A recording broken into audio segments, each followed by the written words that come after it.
கூப்பிட்ட சொல்லுக்கு மறு உத்தரவு கொடுக்கிற இயேசுவின் நாமத்திலே உங்கள் அனைவருக்கும் வாழ்த்துக்கள். இந்த கால வேளையிலே ஒரு உயிருள்ள வார்த்தை உங்கள் மத்தியில் கடந்து வருகிறது. ஏசாயா 58:9, நீ கூப்பிடுவாய் மறு உத்தரவு கொடுப்பேன், நீ கூப்பிடுவாய் மறு உத்தரவு கொடுப்பேன். ஹல்லேலூயா.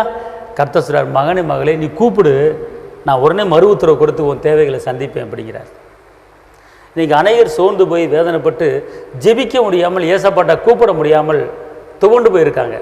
ஆனால் கர்த்தர் சொல்றாரு, நீ கூப்பிடு, உடனே மறு உத்தரவு, ரெட்டிப்பான நன்மை தருவேன், இன்றைக்கே தருவேன் அப்படிங்கிறார். இந்த நாளிலே இந்த வேலையிலே ஏசப்பா சொல்கிறாரு, என்னோடைக்கு நீ கூப்பிட்டானா மறு உத்தரவு கொடுத்து உனக்கு அறியாத எட்டாத பெரிய காரியத்தை செய்வேங்கிறார். அதனால் ஏசப்பாவை கூப்பிடுங்க, உங்கள் வேதனையை சொல்லுங்கள். பர்திமை பிறகு கூட தாவீதின் குமாரனே எனக்கு இரங்கும் என்று கூப்பிட்ட போது நடந்து போன இயேசு நின்று அவனுக்கு பார்வை கொடுத்தார். கானாசிரி இயேசுவே என் மகள் முடியாமல் இருக்கலாம் என்று கத்தின போது இயேசு நின்று அற்புதம் செய்தார்.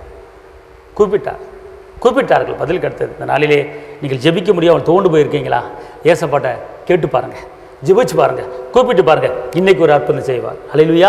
நான் உங்களுக்கு ஜெபிக்கிறேன். தகப்பனே இயேசு மகாராஜா, உம்மை நன்றி உள்ளத்தோடு துதிக்கிறேன், ஸ்தோத்திரிக்கிறேன். வெற்றி வேந்தனே, விடுதலை நாயகரே, பெயர் சொல்லி அழைத்தவரே, அனாதி சிநேகித்தால் சிநேகித்தவரே, இப்படியே கார்முனித்தால் எங்களை மூடினவரே, இந்த நாளிலே ஆண்டவரை மறு உத்தரவு கொடுக்கிற தெய்வமே, எத்தனையோ தேவைகளோடு வாழ்ந்து கொண்டிருக்கிற உங்களுடைய பிள்ளைகளுக்கு இன்றைக்கி உத்தரவு கொடுத்து தேவைகளை சந்தித்து உங்களுடைய பிள்ளைகளை ஆசீர்வதித்து பெருக பண்ணுங்க. தடைப்பட்ட திருமண காரியங்களை கைகூடி வரட்டும். திருமண காரியத்துக்காக யார் ஆண்டவரை கலங்கி கொண்டிருக்காங்களோ அவர்களுக்கு நீ சொல்கிற வார்த்தை, மகனே மகளே உன் மகள் திருமணம் ஆகாமல் திருமணம் நடக்கவில்லை என்று கலங்கி கொண்டிருக்கிறாயா? இந்த நாள் கர்த்தருடைய வார்த்தை உனக்கு கடந்து வருகிறது. தீர்க்க திருமணத்தை உனக்கு கடந்து வருது. உன் பிள்ளை திருமண காரியம் நடக்க போகுது, பயப்படாது என்று சொல்லுகிறார். நீ கூப்பிடு இயேசுகிட்ட, நீ கூப்பிடு இயேசுகிட்ட, நான் மறு உத்தரவு கொடுப்பேங்கிறார். தாப்பனை யாரெல்லாம் திருமண காரியத்துக்காக உம்மிடத்தில் கூப்பிடுறாங்களோ அவங்களுக்கு இன்றைக்கி ஒரு நல்ல செய்தி வரப்போதையா, இன்றைக்கி ஒரு அற்புதமான செய்தி வரப்போதையா. உமக்கு ஸ்தோத்திரம். ஆசீர்வதிங்க இயேசுவின் நாமத்தில் பிதாவே, ஆமென்.